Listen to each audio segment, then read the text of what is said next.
Okay, go ahead, Tom. John. All right. And do we have anybody from the public, Laura? Is there any comments from the public? I didn't get any, and I just double checked my email to make sure. Okay.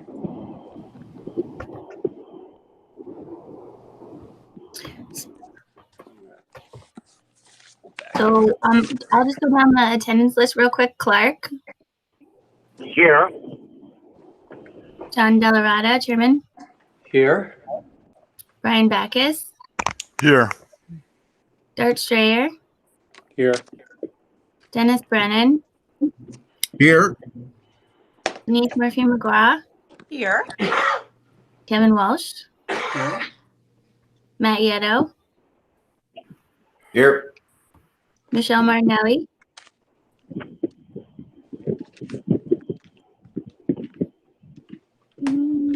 I see her.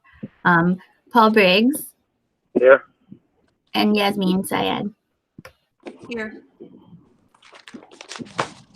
Okay.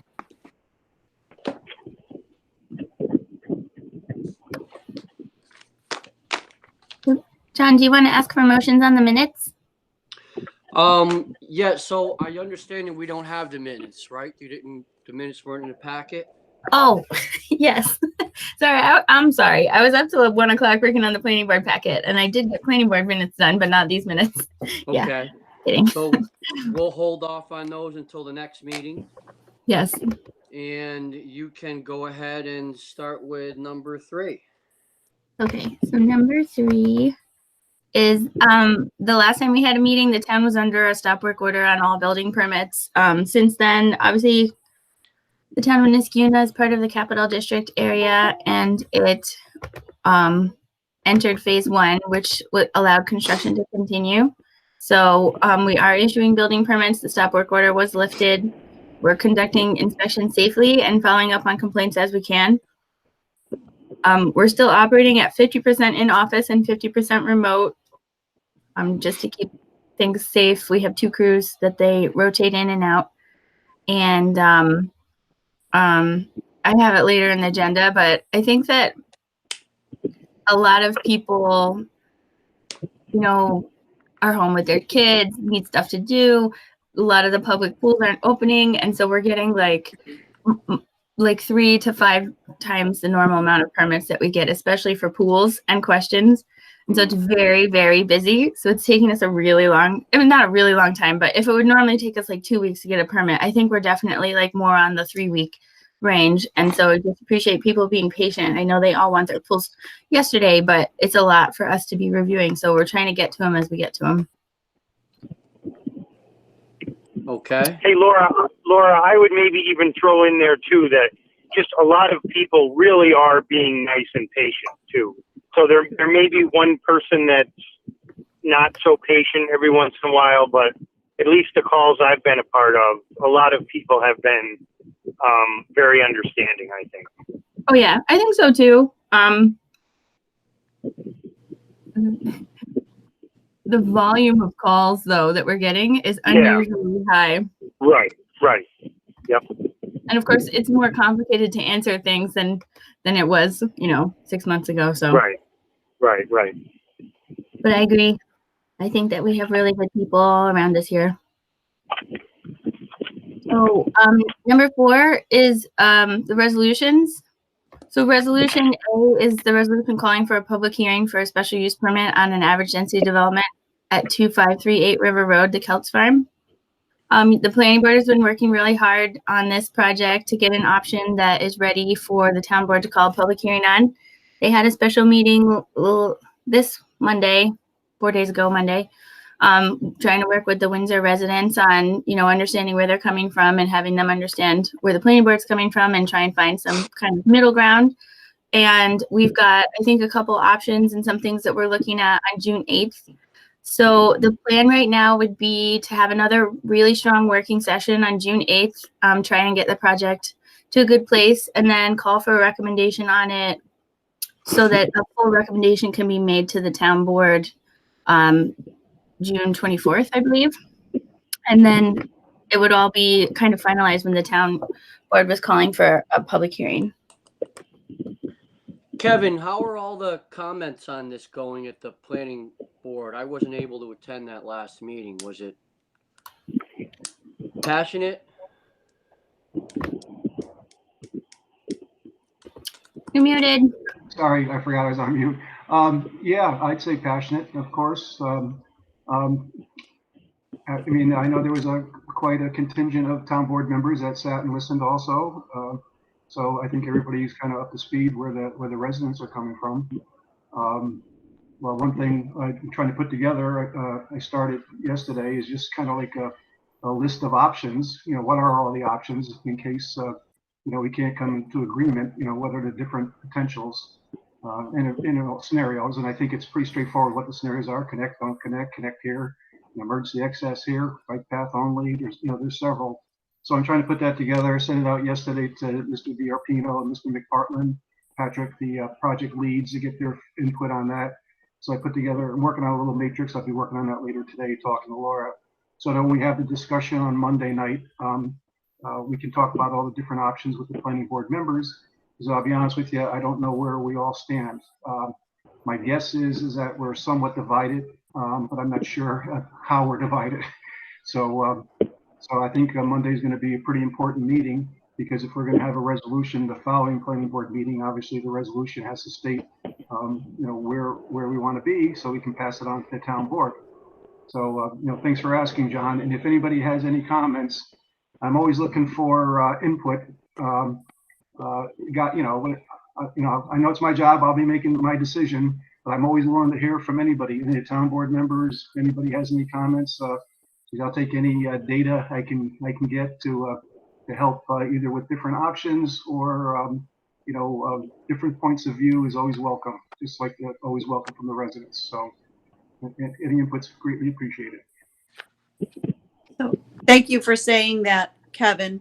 I obviously feel the same way, and I do want all of you to know that yesterday started a series, and John, I don't know if you've looked at your town email in the last 24 hours. I don't know who else has gotten them, but I must have a dozen residents who would like to meet with me. Yeah, I did get a few. I don't know if I got a dozen, but I saw 3 or 4 that came in regarding this, and that's why I was asking Kevin. But we probably should, you know, we should wait until. I mean, should we wait until after Monday, or maybe we shouldn't be meeting with him at all, Kevin, until after you do? Well, your that's thing, you know, right? it's your decision. You know, that's not Right. You know, it's up to whatever you guys decide to do, of course. You know. But again, you know, if you want to reach out to me, if you have any input, or if you have any questions for me, anytime. You all have my phone number. Please call me. All right. Thank you. Yeah. Thank Yeah, you. Monday. You know, it's planning board's been working hard. I can tell you that. I've been on doing this for quite a while, as you all know. And between some of the projects we have going right now, they're challenging. You know, Vincenzo, obviously, you know, Celts Farm, and probably others that.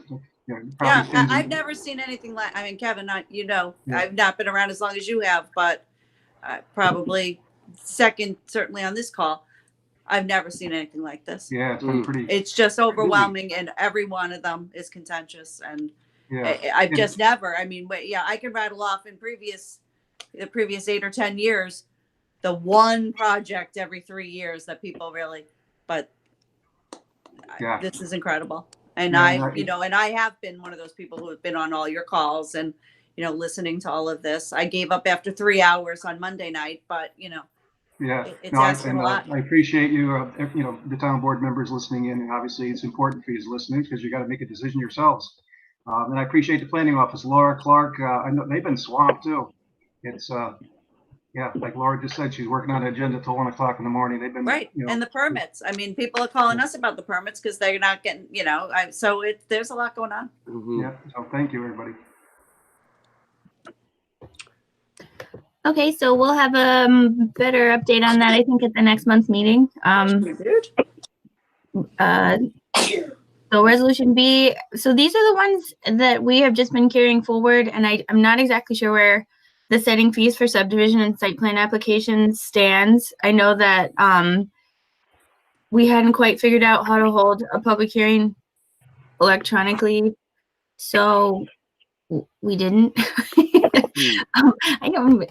So, and Michelle still here? I don't know if we noticed this or not, but I'm not sure if this one's ready.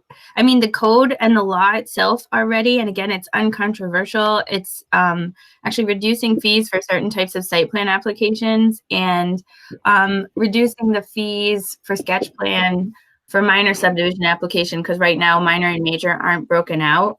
So when there's a major site plan application, it would be $200. When there's a minor, it'd be $100.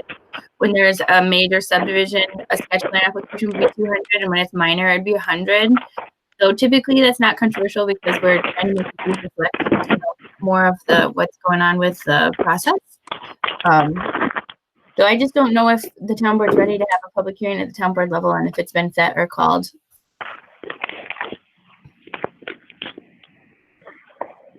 I'll follow up with Alexis on that one.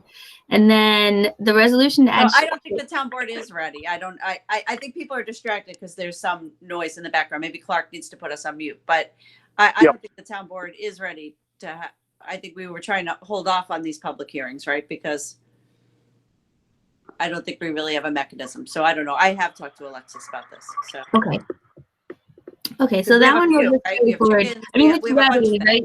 That one's not a huge time thing. If it's this month or 4 months from now, it'll still be okay. So that one's fine. I'll just carry that one forward until we're back to semi-normal, and then we can deal with it. The shade structures, though, does need to go this month because the deadline for submitting for climate being a climate smart community is July 3rd. So this is the last chance we have of passing a shade structure resolution that would give us points towards becoming a climate smart community. And I know that Alexis had been, so Carrie she's on our tree council and she's also on our climate smart communities task force. She put together a draft of the shade structure ordinance. Alexis was looking at it and working, I think, just to make sure that it'll work with highway and all that stuff. And essentially, you know, it's just a set of guidelines for the town as the world gets a little warmer to provide shade in its public spaces and parks so that people can have refuge during really warm times. And, you know, I think when I looked at it, it says, you know, trees are number one, and we're very good about planting trees in our parks. Like Ray has been so helpful to me. Like just even I said this before, like I think they planted like 40 trees this spring, and 20 of them are the special trees that we put in our parks. So that's really cool.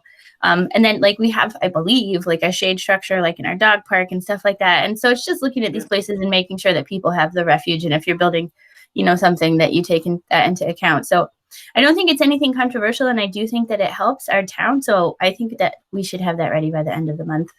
And we've talked about it in the past. When you see other communities that have done it, it's a real quality of life issue. You know, Yeah. Los Angeles talks about it all the time, how it's changed things in inner city Los Angeles. So yeah, we've talked about it in this committee. So yep. And so this is our deadline. We have to get it done. All right, that part I didn't know. And then this one also probably will just keep carrying forward then the local law to allow hens, because it's going to need a public hearing. I mean, we could call for the public hearing if we think we're ready, or it's up to you guys. I'd like to call for the public hearing. I don't know what else we got to do to get ready for it. I mean, we could call for a public hearing.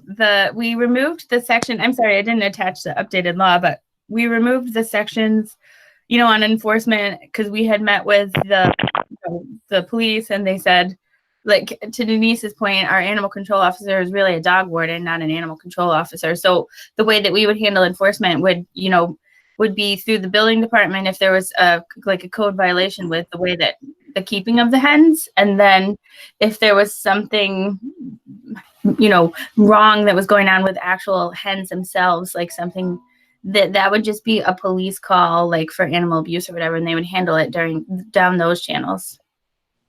Okay. And they work with the ASPCA or somebody like that when they have the animal abuse. So they have these channels that they can use. So very good. So we can call for a public hearing on that. Well, we can, John, and I'm with you, but you probably want to check with Denise and Yasmin. Well, we one I vote. said, If we don't have that's the anything beauty else of to this do for it. democracy. Not everybody's going to agree, but everybody gets a fair hearing, right? Yeah, So so I that's mean, I don't see the point in delaying it. Well, Okay. if we call for it, you know, that'll kind of force us to talk about it and see who's on the same page and all that jazz. because we don't have enough to talk about. John wants to make sure he talks to me more. I want to talk chickens. I know you do. So my concerns remain the same. That, you know, I always say I like to avoid neighbor on neighbor violence, and, you know, wild turkey parent against wild turkey parent violence. I just don't see in this code what prevents that. I see it adding a lot more work for your office, and I don't know if there is any sort of consensus on what the fee would be, what the permitting fee. That would a fair permitting fee, because what we're seeing in these survey results, as you guys saw, is that people don't want any fee.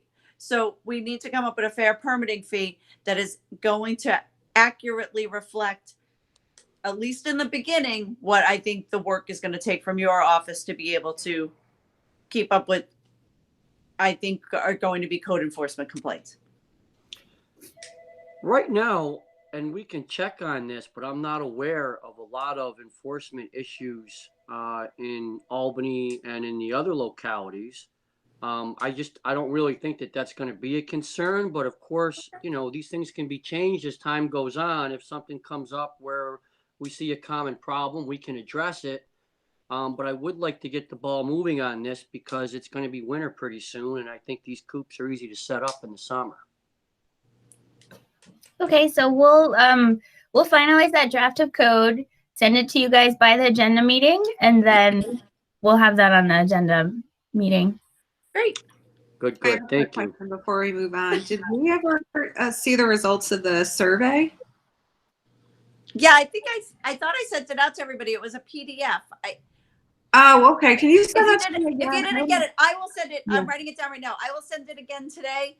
I know sometimes from my town email address, I don't always get emails, and they have trouble going out. But it was a PDF, and there was about 1,200 respondents. Oh, wow. As a matter of fact, I have another handful of hard copies that maybe I'll just write in or something for us, or just give you in the body of the email. But my husband picked up my mail yesterday, and there was maybe another dozen people.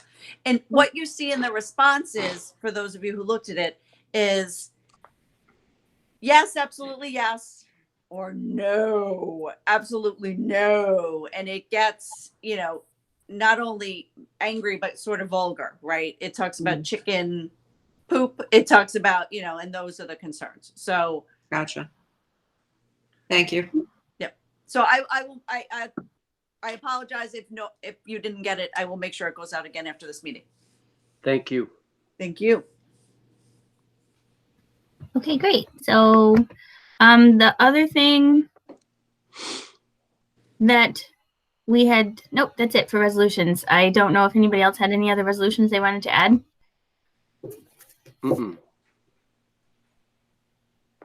Just Michelle texted me that she can't unmute herself. So Michelle, if you have any questions or comments, you can type them in the chat and we'll follow up. So planning board, obviously working on the Celts Farm average density development. We talked about that. So I think we have a good plan for a timeline on that. The 2220 Crescent Ave. Oh, sure. Just for Dart question, Conservation Advisory Council met this week, and how was that on the agenda, Celts, and how did things go the other night? Maybe Dart can respond.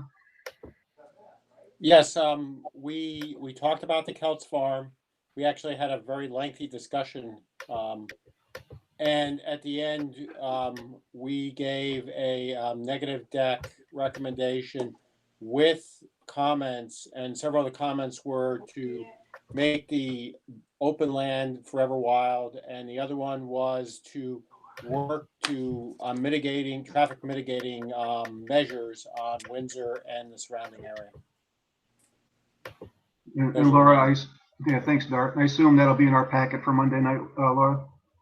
Yeah, I'm working on finalizing the memo from Complete Streets and from CAC so that you have all of those outside kind of comments. Thank you. Okay, good. I mean, I think that we should wait for the planning board to look through and work through stuff, but the comment that does come up occasionally is if we do traffic calming measures on Windsor, like who pays for it? And I think that I mean, just looking at it generally speaking, if the traffic calming is in the vicinity of the project and kind of directly tied to it, it would make sense for it to be the developer that's paying for the traffic calming. So like if we require him to put a boulevard turning off of River Road, just a short boulevard, you know, so that people aren't whipping around the River Road onto the residential street there. We did have some comments about that being a fast street and trying, you know, mixing with a slow street, although that's the way that it is up and down the River Road corridor. But I think that, you know, any traffic mitigation that we can identify, you know, on site or directly adjacent to the site would definitely be paid for by the developer. But if we're looking at kind of retrofitting the whole corridor, like with a road diet or something, you know, the developer isn't really responsible for the way that, for the size of the pavement and the way that the Windsor is towards Van Antwerp. So that's probably something that the town would have to tackle. I mean, it's my guess. You can only, you know, at some point, you know, we are getting the developer to upgrade the sewer lines because they're at capacity. So he can't necessarily tie into that line. So but moving that line and upgrading it is going to be a, you know, really big public benefit to us. That is really important. Matt was not there, but Matt will appreciate this. When we were doing our site walkthrough, Joel said, come stand in this manhole, and it sounded just like a stormwater manhole with water rushing through it, and it was not. It was a sanitary manhole. You could hear the stuff rushing through the sanitary manhole. So anyway, a lot of stuff moving through there, and you know, he's moving the bike path, the complete streets connections, all of those things. So go ahead, Denise. Yeah, no, just finish what you're saying. But you said something very important, that the traffic calming, that wouldn't be his responsibility, and that would fall to the town. So this would be another project that's going to kind of happen, and then the town has to spend money to do something. Well, that's something that we can talk about, because we can push some of it back to the developer, but at some point you have to be reasonable with what you require a developer to do in conjunction with the project. I'm not questioning the planning end of it or anybody. Everybody else is trying to figure out that piece of it. But if there's going to be some result that then the town is responsible, I mean, it's sort of like Knott Street. The town is now responsible to go hire an engineer and go figure out where we go from here and what other things happen. These things that we didn't ask for become expensive for us, and at a time when we don't have any money. So I just want to make sure I understand it properly, Laura. Yeah. I don't think the question's been fully decided. That's just kind of the way that the patchwork would fall for me. But it is something to consider, because I do think that, you know, that the town has in some ways obviously planned for this connection because of the 84-foot right of way and, you know, our master street plan and everything, and the way that it's been on maps for a very long time. I think it's, you know, been in the works, and that's part of the reason why the road is the way that it is. But, you know, if we wanted the benefits of the connection, but wanted to try the benefits of the connection to our town, but wanted to try to mitigate the impact of the people living on Windsor Road, I think that there's probably a balancing point between what the developer is responsible for and what the town is really responsible for. If we really do want that connection to benefit our residents, but we don't want it to harm people on Windsor Drive, then yeah, I think that my recommendation would be it probably would at some point fall to some of on the town to, you know, pay for some of that. Hey, Laura, based on our conversation, there seems to be two issues that are related, but they're also can be separated. One is the volume of traffic that would go through the neighborhood with the connection. But the other thing that comes up is the speed of the traffic. Mm-hmm. And from my perspective, we might be able to work with Joel on reducing the volume of traffic by putting traffic calming within this Celts Farm development. The speeding, though, I think the problem is it's just a straight road. It's a very wide road. And when I look at this, while they come up together, I think there's two separate issues here. And don't get me wrong, I think the speeding could be made worse if you have more traffic going through there, but it's not, in my mind, exactly the same issue. Yeah, no, I think that's a really important distinction. So you would do everything you can at the sort of entry point to reduce the traffic volume. And then, I mean, maybe there are small treatments that you can do, but then a corridor-wide treatment, you know, to assess problems that the planning board heard were already there. Like I mean, Jengis and Kevin have said this multiple times. When we held the public hearing on our end, I would say at least 50% of the comments were people are speeding already and I don't want it worse. So, and yeah, so I think that's really an important distinction. Okay, so just putting that out there so that we know, so it doesn't surprise people. Back to the agenda. When the planning board met with Ms. King to try and finalize her special use permit for 2220 Crescent Road, one of the things that came up kind of after the town board looked at this and the planning board was trying to finalize it, which sometimes even comes up at building permit, is that she needs a handicap parking space and a ramp, which is very typical of retrofitting an older building. I know that, you know, we went through it with Graham's Cafe on State Street, and we're still working on it at the Harding Law Firm building, but this building would fall into the same category because it's going to have to provide handicap access, which, you know, is a benefit to the building, even though it seems kind of frustrating sometimes when an owner's retrofitting. But for them to put I'm just going to share my screen really fast. For them to put the parking space, hold on.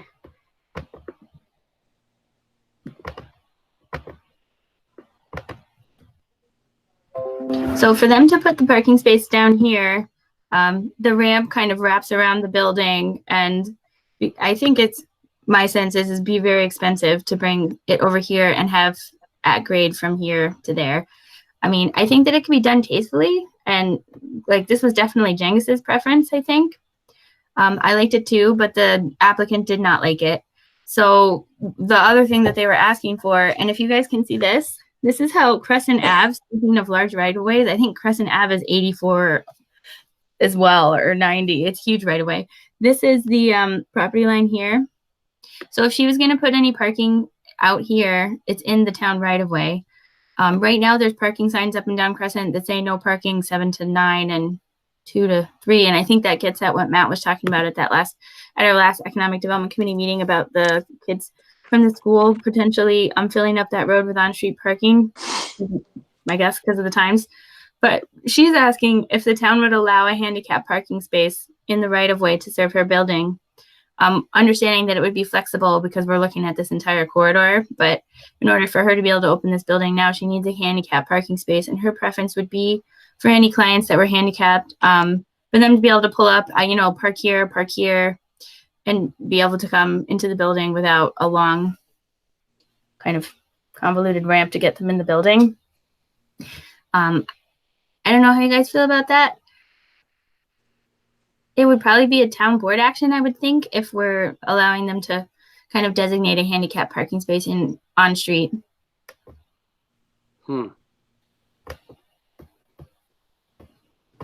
Yay, more.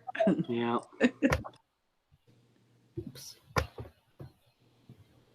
The planning board didn't want her to necessarily pave a diagonal parking space in to the grass because we haven't looked at the corridor holistically, and it is a lot of green space there right now, and we have to figure out, what the impact would be to the neighbors across the street. So they really don't like the option of her putting in a driveway there and putting the handicap parking space up next to her building, which she would also like to do. So it's almost kind of a middle of the road. If we let her put an on-street handicap parking space now, and then we're looking at the corridor as a whole, or we're very safe and we say you've got to fit the handicap parking space over where those 6 parking spaces are. And I think what happens then is she loses the parking space. So instead of 6 parking spaces, she goes down to 5. Hey, Laura, can Yeah. you safely put a handicap parking spot in the road? Well, you could, I mean, he has it as a pull off a little bit. But yeah, I mean, when you go Does it into need to be- cities and Happens all the places, time. yeah, Yeah. and they're always in really good spots. So would it be a van accessible one or not? You could, yeah. And so like what they would have to do is obviously take a handicap accessible path down to that parking spot, you know. But I mean, they're almost advantageous in some ways because you're not pulling in and out. And I mean, you can have on-street parking on that street outside of the times that there's no parking, but obviously the handicap space would have to be kind of allowed because she has clients that come in at kind of all times. They're by appointment, but I don't think a Laura? handicap space there would benefit the school, so I don't think the kids would use it if it's designated as handicap. It's farther away than any other handicap spot you would have it at the school. yeah. The question I would ask is, if the town allows the handicap spot, does that force our hand in options when we do the engineering of the entire site? If we choose not to put parking on Crescent, are we going to have to go back and say you can't have the handicap site there? That would be my concern.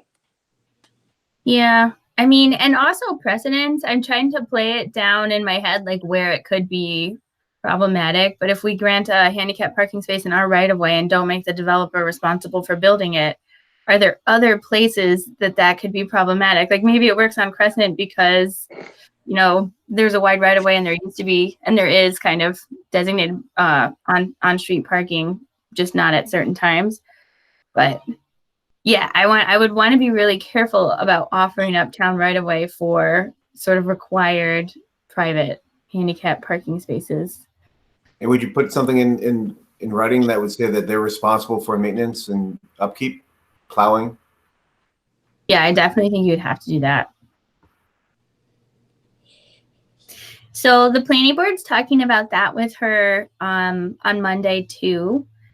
You know, at Clark, have we heard from Ray on that one yet? I have not heard from Ray, but I had a good talk with Frank yesterday, and they strongly prefer either the handicap parking spot in the road or in the right of way. They're trying to show kind of both of those options with their option 1 drawing. But I sent it out to Ray, and I haven't heard back from him yet. Yeah, because obviously, if the town isn't willing to consider that, then he has to figure out how to put it on his property, which isn't the end of the world. We know it can work, but I think she loses a parking space. So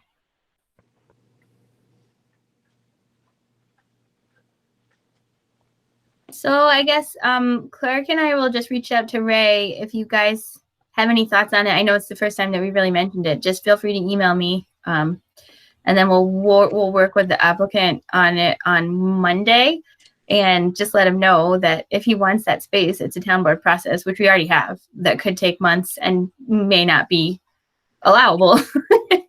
So, okay, just.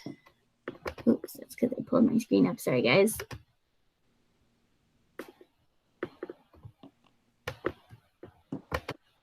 The next project the planning board's been looking at is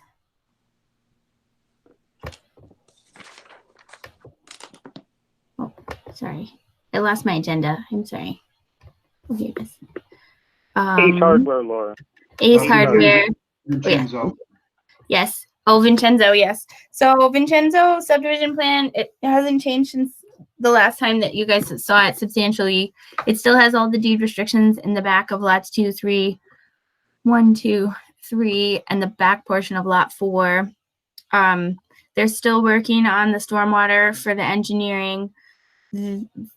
There's a lot of concern by residents of drainage, and they feel that not having a full SWIP required is detrimental to them. But I think I saw an email, and I haven't responded yet because the volume of emails that I also get every day is staggering. But so if you can't apply the full SWIP code, but it's not necessarily what SWIP, they're still having a basic SWIP. They're still required to do everything that you would have to do the development that they're doing. And in case they ever do a future subdivision, Alexis and Josh and I also worked on a memorandum with him that's been signed that says if a major subdivision ever occurs in this neighborhood, and it will look at all of the parcels holistically, and it comes up with stormwater treatments that should be done on lots 1, 2, and 3, they will have the right to go back in there regardless of who the future owners are, and make any additional stormwater management modifications that should be made. The developers represented that the oversized basin that he's making actually goes above and beyond what would be required under a full SWIP. And then we are allowing that if there is any further subdivision, you could go back onto these properties to make sure that you're covering everything that needs to be covered under the law. And I think when you do that kind of two-pronged approach with like mitigating the stormwater above and beyond what would be required now, and then also allowing for any future changes to still have the flexibility to go on privately owned lots. Because I mean, I wouldn't say this is a developer's favorite thing to do. That's maybe not nice, but what happens a lot is if a developer develops things piecemeal and then the lots are sold and then something happens, they're like, well, we can't go back and fix that because that's privately owned now. I have no say, and it's, a private parcel. And so I think that was one of the concerns that the town had if we didn't treat this holistically. Once those lands are sold, then you can't go there again. But that's, I think, what this agreement is getting at, is to make sure that in the future it can all be addressed holistically if needed and there's further subdivision. So I say this before, sometimes people don't really like compromise. I think this is a good one that is very protective to all the neighbors around, and we'll talk about it on Monday. But so the public hearing's there, we've got some stormwater updates, and we've got an agreement from Luisi that allows a future major subdivision to, still include all of these lots. So you got any questions on that one? Is that only planning board, or is that going to have to come to the town board as well? It is only planning board. Okay. The Ace Hardware design was submitted. I was working on that agenda statement. We had called a public hearing for that in 2019. We held it open for 3 months. Do you remember that, Kevin? And they needed a variance from the ZBA, which was granted in April. And so we sort of have a final plan set now for upgrading the road over to Knott Street. They moved the sidewalk, so the sidewalk's going directly out to Balltown Road, and it sort of enhances the entrance. And there's a couple good things I saw on there, which I think I'm excited about this project. It still needs to go to the Architectural Review Board, I think, so that we can just make sure that all the facade is working with Balltown Road. And we still need to see, which we can talk about with them on Monday, the signs. But I think a good portion of the engineering and most of the approvals and steps that need to be done are done. So now it's just the fine tuning of the engineering and the facade before it goes to final. If I'm missing something on that, Clark or Kevin, let me know. Sounds Yeah, like, just that the ARB portion would be prior to the building permit, right? The way we've been handling that. Yeah, unless there was something with the signage or that the planning board specifically referred to, but yeah, they can do it either way. And then State Street site plan reviews, we've had a couple of tenant changes on State Street, Color Pro and potentially an Allstate, I think, which are probably actually going to be towards the end of June. And then we have a Craig Serafini, who owns the Guns and Ammo store on State Street, has a application in to maintain a storage pod behind his structure between the store and Albany Street. So that's going to the planning board for the first time on Monday. And the next thing I have on the agenda is the Aqueduct land discussion. This has come up in finance a couple times.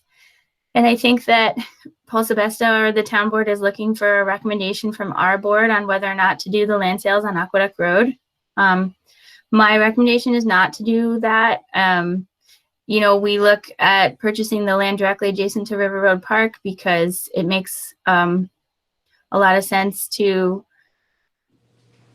because I think that, and we hear this all the time, and even with Celts Farm, everyone's like, why didn't the town just purchase this land? Well, the town didn't purchase this land because it was up for sale for $1 million. And I think that at some point the price dropped down to $900,000, but every time the town reached out, that was the price. And River's Ledge even reached out and it was $900,000. And the town isn't in the business of negotiating for, negotiating properties down from $900,000 to $300,000 or whatever Joel got it for. But I think that when we have the ability to pick up land that can, you know, protect habitat and keep green space and do all these things that our town residents are constantly asking for us to do, that we should hold on to it. I wouldn't want to be in a position where, you know, 20 years from now, people are saying, town, why didn't you buy that land? And the other thing about that land that makes it very difficult to develop is it's steep. It has, I think, very difficult access, and it's, you know, it's a nice chunk of habitat that can be, you know, connected into trails if we can bring the trails down to Aqueduct Park. It's directly adjacent to our parks now. I know that we have a future plan someday of moving some of that, but I still think that it would be okay to hold on. I just think that, and also when you hold on to habitat, and, you know, you can deed restrict it and things like that, you do get like climate smart points, and you're doing carbon emissions mitigation when you hold on to land and you're not allowing for it to be clear cut and developed. So there's really a lot of benefits to just maintaining that as green space within the town of Niskayuna. Okay, Laura, for $13,000. Sure. The reason I bring this up is because in monitoring and adhering to the budget, we don't only have to monitor our expenditures, but we have to monitor our revenues. And this is a revenue line in the budget that the town board agreed to incorporate, which helped keep our tax rate down to 0%. And if that's their decision, that's fine. We would have to remove that revenue line and restore it with appropriation of fund balance, which is essentially what would have done if for not this proposed sale of the property. Also, the Celts Farm did drop down to 600,000, I believe, was the last formally listed price. It wasn't 900,000 for the duration. I was keeping my eye on it. And your same green space argument should pertain to all properties. There's one for Whitmire that's being discussed currently. And, you know, as you know, we do have an offer in to purchase some green space adjacent to our park. I do recognize land's difficult to develop. I actually attempted to have solar panel or solar array put on it as part of the last large scale project consortium, and it was too steep for that consideration, and there were other factors involved. But anyway, and as you mentioned, long term, that property may be sold off and redeveloped in at some other location. But anyway, just wanted to add those points. I'm just trying to adhere to the budget as I do on both expenditures and revenues. Hey, Laura, I am not necessarily familiar with that piece of property. Could you describe it and say? Oh yeah, here. I'll bring it up on a map. Sorry. Dart, you're more familiar with it than almost anybody here. It's the piece in front of the pool. Oh, okay. Is that Yeah, that's what that we call it all these different things, but it's so if you're going to the pool from Aqueduct as opposed to the back way that we normally go, you go on Aqueduct, on the left-hand side is the senior center. On the right-hand side is like that Forever Wild treed hill. Yeah. That's the piece we're talking about. Okay. How many acres is that? Here, hold on. I believe combined with our parcel, which was the concept when Supervisor Landry proposed purchasing it, and along with other vacant parcels from the county for approximately $12,000. The intention was to combine it with another piece of town property on the other side of the power lines, and combined it's approximately 10 acres. Yeah. So like this, we're not talking about getting rid of this. Like this gets combined with here, and then that would become part of this property. Then these two, where this line goes through, like this one and this one, combine into a single property. And then like and I can't remember what the budgeted revenue of this is, Paul, but you know, what we're talking about is like, what are the benefits, you know, to holding on to this versus getting, I think, what did you put, like $30,000 for it or something? 40. It was 40. 40? And Denise, it isn't the property in front of the pool. That parcel was intended to be combined with the rec center parcel. It's the parcel on the opposite side of the power lines. On the other side. Okay. On the other Laura side. started showing that picture. I got it. You don't see it from the pool. You wouldn't. It's way away on the other side of the high tension power line. Yep. Yes, but Paul, that property still could be combined with the rec center, right? And I thought that was the underlying idea, is to try to sell it all as one parcel, be more attractive to a developer. That could be his wetlands or whatever it is, along with with his development, which would get us a better price for that rec center and allow us to do something different in the future. That would apply to the parcel in front of the pool that Laura first pointed out, that one. But as you know, to cross power lines and combine parcels is very complicated and not all that desirable. And given the slope of it, it has limited use. But I'm just pointing it out. Well, is it contiguous to the parcel that we own? No, no, it abuts. Laura, can you identify the two parcels? That one there. Yeah, so this is the one that would get combined with the rec center. Yes. These two get combined. Oops, sorry. I don't know why it won't highlight. Okay, Laura, So could you it's zoom in a little contiguous, bit? but it's Because I'm having a hard interrupted time by seeing that power line easement. Is that what that is? Yeah, they're divided by power lines. Yes, Okay. they are.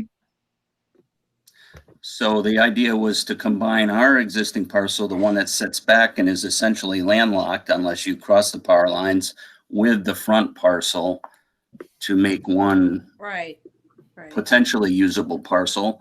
Most advantageous to the adjacent property owner, obviously, but available with street frontage.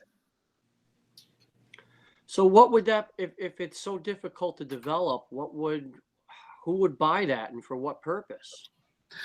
The most beneficial use would probably be by the adjacent landowner, but anything's developable. It's just, you know. Is that you difficult? don't think it would be developable along with the person that buys the rec center just because of those power lines? Does that make it unusable for the rec center property? Laura, do you have an opinion on crossing power lines and gaining access, combining those two and gaining an easement to regularly cross those power lines? You could walk. It's incredibly difficult, but there's a potential that when the power lines were put in, like with the former Wayne Wagner property that Amador purchased and is recently putting the Harmon Grove subdivision up, because these parcels are old, there's some rights of crossing that are built into them. There's a potential that there's a right of crossing built into these two. I don't know if we ever decided on that or not. But if you're asking for a brand new crossing under a power line, I think it's very, very difficult. Even if you have a right of crossing, it can be very expensive. I believe one of the things that stopped the development of the apartments behind Riley Way was that, you know, one of the lines had to be raised and it was going to cost $500,000 to $2 million to get the regulations right in order to have a road underneath the power lines. So there really is no benefit to us keeping this property, is what I seem to be hearing. What's the benefit of keeping it? Well, just to keep it green space? Butterflies. I would like to pull that thread a little bit. Selling this property, does that impact the railroad right of way that is cited in the comprehensive plan as a extension of the bike path? It's not, I don't think that that's actually, you can see that on here. You could just goes through. So I think this is the old railroad bed right here. Yeah. But I just think, like, and I've said this before, like, there isn't, like, what the benefit that you're going to get from selling this to someone is probably not a lot in taxes for a little while. And if they do develop it, it's going to be really difficult, and probably it's going to be really difficult to mitigate the harmful effects of developing something this steep, right? There just isn't this much habitat, and without having a really good understanding of where our green space is in town, like what we have left, what we have the option to purchase, like what makes the best sense to keep these pocket parks and this habitat and the quality of life that we maintain for our residents high. I mean, I think one of the things the Climate Smart community was trying to do was to inventory the habitat that's left, take a look at what the development pressures are on the habitat that we have left, and see where it makes the most sense for the town to hold on to these things, to protect them for the future of the people who live in our town. And I don't understand what the push is to get this away. Like, it cost us, like you said, like $13,000 in the context of a bunch of other things that we purchased. There's a lot of benefit to this land to us right now, and holding on to it and coming up with a good plan townwide to make sure that we're protecting and helping the future of intact habitat in our town when we have the chance to own it. I would recommend that we hold on to it until we have a good plan and it makes sense to let it go. Also, like, if a developer comes and has a good plan for it, if they see value to that parcel, they're probably going to pay more for it. Where if you're just like putting it up to auction now, you're just going to get like low bid for it. Hey, Laura, I have a couple comments on that. In the comprehensive plan, there's a large part of the plan devoted to open space, and there is a recommendation in the plan that the town needs to do a comprehensive study of all its open space because when you think about open space, it can't be replaced once it's lost overall.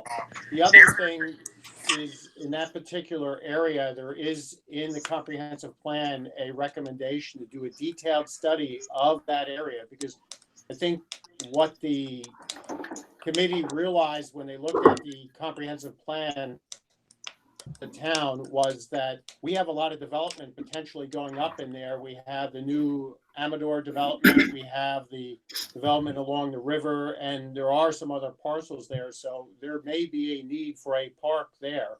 And I think what the comprehensive plan committee was thinking was, if we did an overall study, we have a pool there, we have a lot of things there. Before we move things or decide to move things, we really need to look at, what the logistics are. We recognize the pool is old. We recognize that it probably needs to be refurbished. And I know there was talk at one time to put a town pool closer to town hall, but I think it has to be part of a deliberate decision and an overall comprehensive plan with green space. And that's brought out in the comp plan. Yeah, thanks, Derek.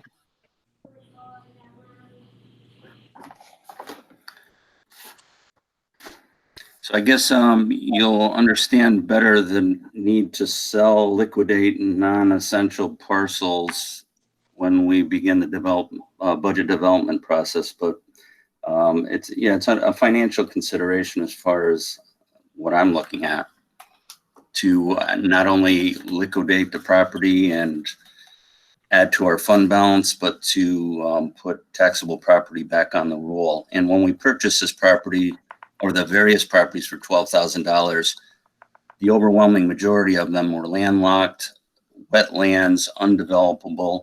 This was the only parcel of value. So we spent $12,000 for a purpose that you like, but the intention really was to combine and sell them by Supervisor Landry. Well, Paul, what do you think we can sell this property for? I have no idea. And if you list it and you don't get a reasonable value, I agree with Laura. If you get $10,000, no, keep it as green space. If you get 100,000, you know.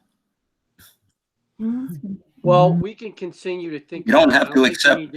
we don't need to make a decision on this today, do we? But even no, but even if you, well, we're losing yet another building cycle. We probably already have, but this has been on the table for discussion for, I don't know, 3, 4, well, since Supervisor Landry. So, but no, you don't have to make a decision today. You're losing another cycle, and you don't have, even if you list it, you don't have to accept an offer, obviously. Well, we'd have to list it for I think we'd have to list it for a pretty high amount to make it worth our while to sell. It doesn't seem like it's going to be a very valuable property alone, right, by itself. So somebody's going to only want this property in conjunction with something else that they're doing, at least as I can see. So I don't think it's worth a lot right now because we don't have anybody that wants to use it for something specific in conjunction with another piece of property. The longer we wait, it may be worth more. But how do you know what people want to do when people don't even know it exists? Well, so that's why good planning, and that's why Dart's bringing up the comprehensive plan. I mean, that's why I think if we could have picked up the land adjacent to River Road Park for $12,000, that would be a steal. Everyone would be like, "Yay!" Yeah. I just think that you have the opportunity right now to hold on to this property for $12,000. Come up with a plan, like really understand what's going on with all the habitat fragmentation we have in Niskuna and the development pressures that we have in that corridor. River's Ledge is going up. There's potential for DeSaro property to go up. We don't own any of the other land besides the park, besides the senior center areas in that area. And if, the intention is for someday that to be sold, I think it makes a lot of sense to hold on to a piece that could be public in the future and provide for habitat and trails and whatever else that, would make sense in that area. And I don't understand why we'd be pushing to get rid of this for some unknown private benefit when right now we bought it for a really good deal from the county, and there's a lot of benefit to holding on to it and figuring out what that corridor is going to look like in the future. Yeah, I would tend to also agree with add you, to Laura. the I don't see a big assumption benefit when in that selling it property- now. I'm sorry. I didn't Go mean to ahead, talk Dart. over you, John. Nope, go ahead, Dart. That's all right. I would just say that the assumption that developed property would necessarily bring a net positive revenue to the town also needs to be considered, because if the piece is extremely difficult to develop and the developer puts a couple roads in there, can only get a few houses in there, you're long term going to end up losing money on taxes on that. The property currently isn't zone residential, so it will not be houses. Yeah, well, Well, I mean, if it's zone light industrial, so I mean that's another thought. Like, do we want a large light industrial package sorting facility on the top of the hill that everybody can see when they're entering in and out of Niskuna? I mean, we had this discussion when E1 was asking to put a separate building. When you put these things way up high and there's seen from all around, I'm just saying, like, we don't have I had no involvement. National You Convention. zoned it light industrial for a purpose. It was restricted from residential use. So obviously the town wanted light industrial, and now you're saying you don't want light industrial. No, the town actually did a GEIS, like I think, and maybe the 80s or 90s. And they had a plan for putting a lot of industrial buildings from E1 all the way over to the Commerce Park Drive. And I think that what happened was, and Bill Chapman, I read and he was on the town board then and completely opposed this, was Wayne Wagner lobbied the town over and over again that the industrial development up there wasn't going to make sense, and convinced the town to allow him to rezone a portion of the OTLI to residential over, in the Schwaber Drive area that is now being developed. And essentially when the town decided to allow that to happen, that overall plan for all of the light industrial up there is probably no longer relevant. And so again, like there's these legacy zonings, there's, you know, things that are going on, there's development pressures on either side, and it's a lot. And I just think that right now is the time to hold on to the assets that you have that are good for the public and figure stuff out. And under times of financial stress, the common practice is to liquidate assets that are not being utilized. But I mean, again, I've said it all. Just make a decision. We can move on. Yeah, and Paul, I don't disagree with you. I just think that if we hold on to this piece of land, it's going to be worth more in the future than it is right now, standing alone. And the benefit of selling it might be $10,000 or $20,000. I mean, I don't think we're in that big of a hole where we got to start, you know, shucking land for 10 or 20 or maybe $30,000. I don't know how much could you possibly get selling this singularly if somebody isn't involved with the property around it. From a sheer business sense and not a habitat butterfly thing, it makes sense to me to hold it and wait till we can sell it at a better price when something else is involved around it. I can accept that decision. We just need to move on from it. I just wanted to, I agree. That's the board's decision. It's just, it was an open item for years and years and years and no action and no decision. Yeah. Yes, and I think the finance committee wanted a recommendation from the economic development committee. I don't know if you guys are ready to make the recommendation or you want to think about it and make the recommendation at the next meeting. I'm in favor of not selling it right now. I don't know if we need to have that decision in total, but I don't know how you all feel. Was our request to have a recommendation from this committee, or was our request to have a formal proposal from Paul Sebesta to react to? I don't recall saying that my request was to have a recommendation of this committee. I don't care. I'm just saying, I think it was that we wanted a hard proposal, a piece of paper to respond to from Paul Sebesta.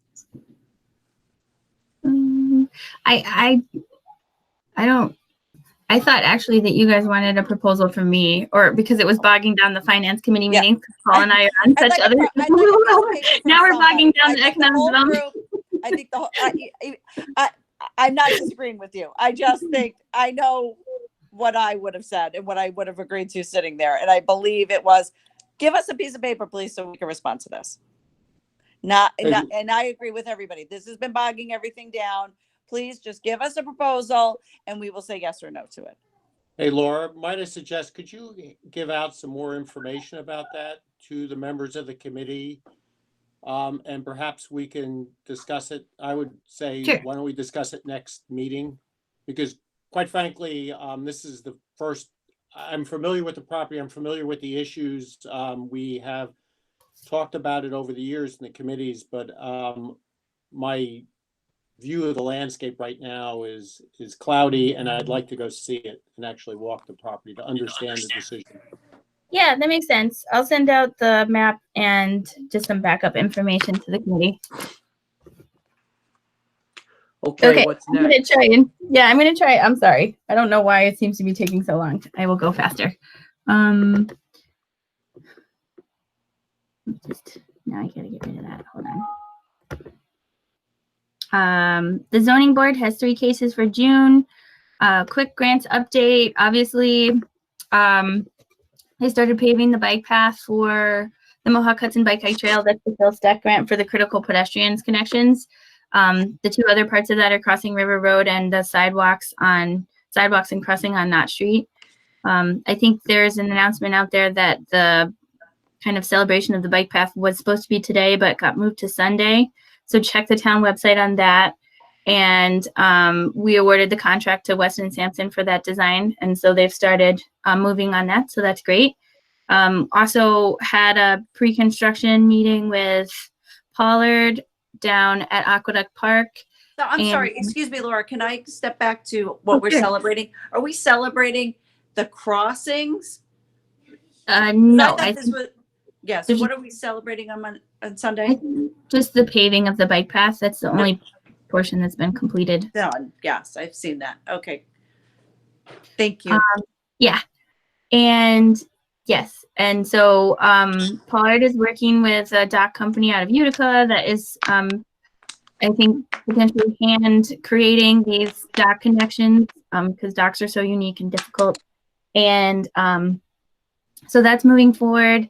At some point, and we've talked about this before, we do need to sit down with both the Aqueduct and the Niskayuna Rowing Club and come to a new agreement for the way that we're using and sharing the facilities, because the town will be an owner of 4 dock sections, and you know, they will happily take them in and out of the water so that we're not in the business of putting in and taking out docks. We do not want to be in that business. So I just put that out there. At some point we need to, and I think Paul looked, we don't actually have an agreement that we could find in place with them. So we need to just outline responsibilities and agreements and, you know, all the public access that's going on down there. So that's the next step on that as the docks are being built or finalized. And also the bathrooms look pretty good. Is down there. I think Pollard is cleaning up the site, kind of finalizing the grading up to the building. He ordered a water fountain with a bottle filler for me, which was a request of the rowing club, but I think makes a lot of sense as that park gets more use and it's very environmental. So, and Matt helped me with that. Thanks very much, Matt. That bathroom wouldn't be what it is without Matt. Matt is an extremely helpful human being. So, and I did get notice that the state put the community forestry grants on hold. So it's kind of a bummer because we were really ready to apply for them this year, but we'll still be ready when they come out again. Any questions on those? Complete Streets is just still working on the connections with the schools. I need to send an email to, I think, some of the school board members to just understand what the timeline is to make sure that we're not missing out on when, you know, we want to ask for the connections. We said this before, if they think that it makes the most sense for the schools to reconfigure, that's great. We support what our schools need, but if it's going to add traffic to our streets, we also want to make sure that they're mitigating, you know, they're mitigating some of that impact by planning for easier and better bike and pedestrian connections. So encouraging their students to use alternate forms of transportation, stuff like that. So we just want to make sure that we're on the right timeline with that. And they're happy to look at any proposals that come in for Knott Street. Tree Council is just working on planning projects and master plans. You guys understand there's a lot of planning projects going on right now, so that's sort of consuming most of the boards. CAC also planning projects, and we were talking about the pesticide outreach again. Climate Smart Communities Task Force, they're scheduling a final meeting. I believe we schedule it for June 13th, so that we can have everything, if we can, ready for this deadline. Hoping to get a bronze certification this year. The Architectural Review Board, I think we want them to meet when we can get Ace Hardware to give them something to look at. And then again, building department, enforcement, we're very busy and just appreciate the extra time and patience that people are giving us. I don't have anything necessarily extra from the planning department. Paul Briggs, are you still on the line? Do you have anything from the legal world? I think you might have lost I him. do not. Oh, Nope, here you are. nothing. Okay. And Dennis, is there anything that you wanted to talk about? No, nothing new this month. Okay. Did the sign, has the sign arrived yet? No, I wouldn't expect it for probably another month.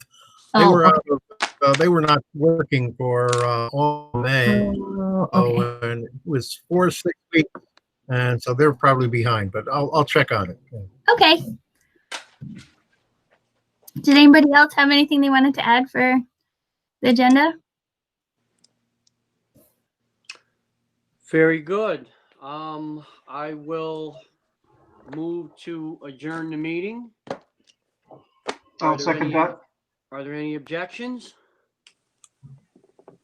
Okay, we are adjourned. Well done, gentlemen and ladies.